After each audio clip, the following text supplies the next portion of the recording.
You're watching Canadian Muslim News on Muslim Network TV. From Toronto, Ontario, I'm Samia Sayed. Welcome to the show. Today we have an interview with Dalia Hashim, a volunteer at Reviving the Islamic Spirit, otherwise known as RIS Weekend Convention for 2021. But first, some headlines. Canada welcomed 401,000 immigrants in 2021. Experts say to leave behind the cloth mask and take up an N95. Family of slain Indigenous miner files civil lawsuit against police. CAIR finds 3 staff spying for anti-Muslim group. And now the details.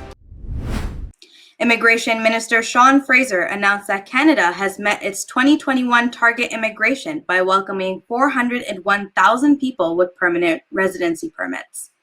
A majority of the accepted people were already in Canada as temporary residents. The figure is the highest immigration target to be reached in more than a century. It is also drastically increased from the 2020 level of 185,000 immigrants, where many borders were closed due to the outbreak of COVID-19. The government plans to admit 411,000 new permanent residents for 2022. Experts are telling Canadians to ditch cloth masks to provide more coverage against the rapidly spreading Omicron variant. Dr. Peter Juni, the head of Ontario's Science Advisory Table, says that a single-layered cloth mask may not be effective against Omicron. He said that N95 respirators are a more adequate choice. Colin Furness, an epidemiologist at the University of Toronto, told local media sources that public health authorities should promote N95 face coverings for indoor activities. Dr. Gerald Evans from Queen's University added that the fit of the mask is of heightened importance, as it can block the airborne virus from entering a person's body. Ishia Hudson's family filed a civil lawsuit with the city after a Winnipeg police officer chased and killed her last year. The Winnipeg police officers are facing claims of recklessness, carelessness, and negligence that resulted in the death of Ishia. Chief of Police Danny Smith is also listed for failing to address the issue of systemic racism of the Winnipeg police towards Indigenous people. The claims come about 20 months after 16-year-old Ishia Hudson was chased on suspicions of robbery, in which the officers shot and killed her. From 2000 and 2020, about 61% of the people killed by the Manitoba police were Indigenous. With another individual confessing, the Council on American Islamic Relations, otherwise known as CAIR, now has discovered 3 persons spying for an anti-Muslim group. According to CAIR, the group's alleged goal was to protect the Israeli government by undermining Muslim activists. They say the unnamed person was paid $3,000 a month to spy on prominent Muslim leaders by Steve Emerson's organization.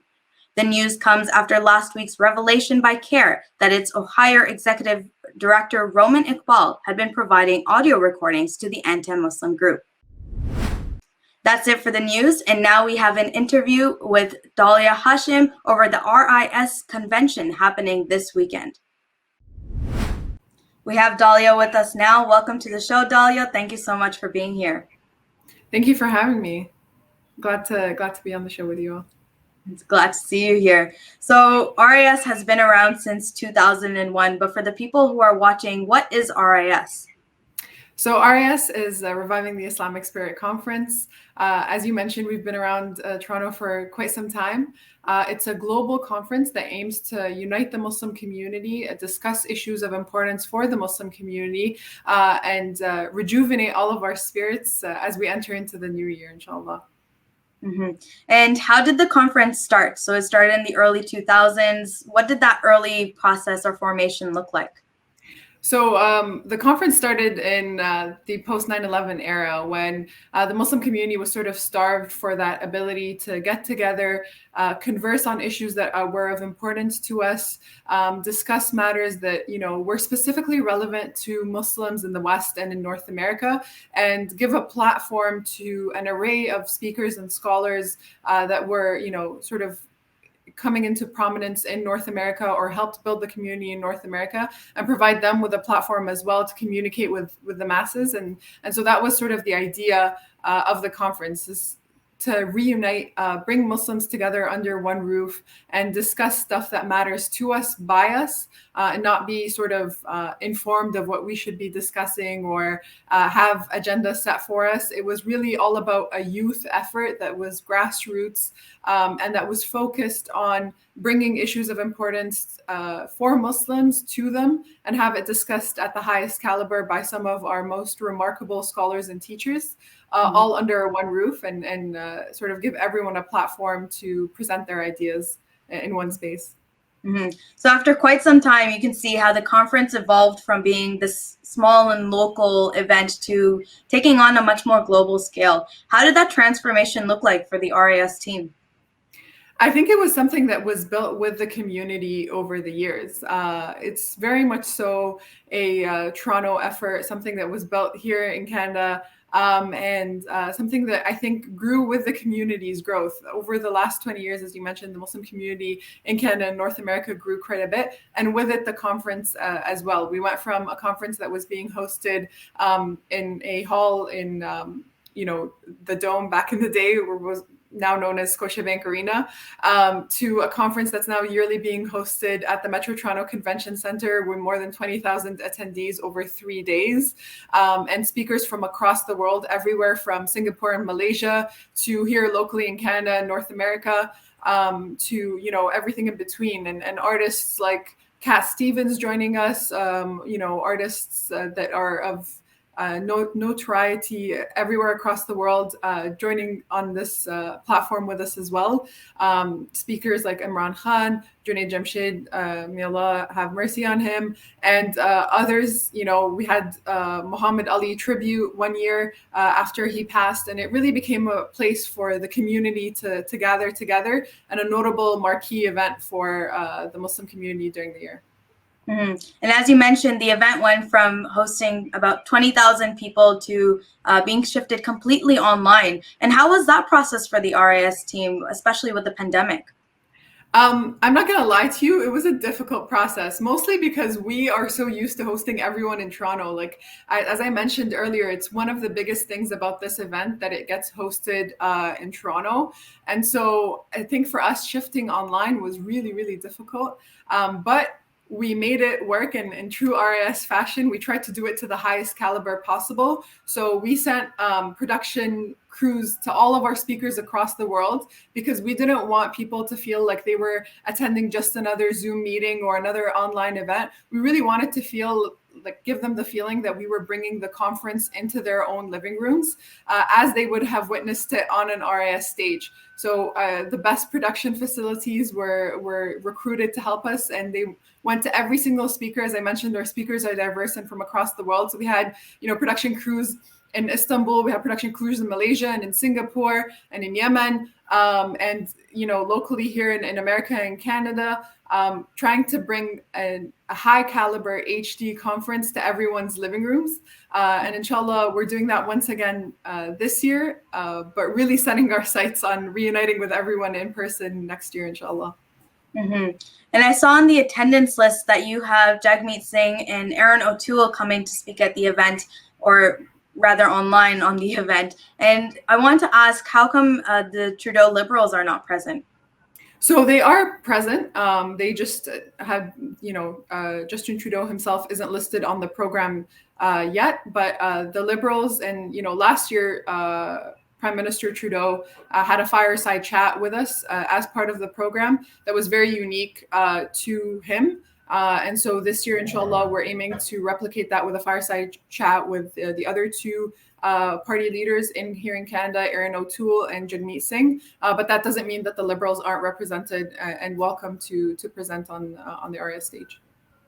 Thank you for answering that. My question for you now is, RIS has received criticism in the past for lacking female speakers at the event. I think for this year, I counted 17 speakers, of which 2 are women. So I want to ask, what is the selection criteria for speakers at RIS? I mean, we're always welcoming to everyone to join us on the RIS stage. The numbers will vary of female to male speakers, of backgrounds. A lot of the times people mentioned we don't have enough speakers from a particular background or another background. To us, it's just important to bring the speakers that fit a particular theme or topic that we're wanting to discuss. And we hope to replicate that every single year. And for us, it's based on the speakers' knowledge and what they're able to bring to a topic. And obviously, we always aim to continue to add to the diversity of our speakers, to continue to add to the list of female speakers that we love and admire, and would love to host on our RIS stage. And so for us, it's always a work in progress, and the concerns and the want to add more female speakers to the RIS stage is always noted and is shared by us as well. So we continue to work on that, inshallah. That's good to know. So we talked about the imbalance between male and female. You mentioned that there were themes that each convention is guided by. What is the theme for 2021? So the tagline for this year is Together in Spirit. And that is a little bit self-explanatory given the fact that we're online this year. But the theme for this year is, connecting hearts and minds, and we're hoping to balance spirit and society. So the theme for this year, inshallah, is balancing self and society. And it's the idea of, we're in COVID, we've been in COVID for 2 years now. A lot of the times our attention turns internally to ourselves and how we can work on ourselves, improve on ourselves. But then we're, hearing intense amounts of news from across the world. Just this summer in Palestine, our Muslim brothers and sisters in China, just a lot of calamities that the broader Muslim community is going through. And so we're sort of discussing this notion of how does one balance their concerns and their wanting to improve their relationship with themselves and with their immediate family and with Allah subhanahu wa ta'ala primarily, and their responsibilities to the broader society. And, during a time like this when we feel like we don't have much to do or there aren't that many resources available to us, how do we share that concern for the broader Muslim community and for the Ummah at large, and are able to contribute in a manner that is meaningful. So we're discussing everything from societal issues, the problems with the environment, and also, how something like COVID and a global pandemic has impacted us individually, families, our relationships, and our relationship primarily with Allah subhanahu wa ta'ala. And how does this year's tagline, Together in Spirit, lend towards the keynote speakers this year?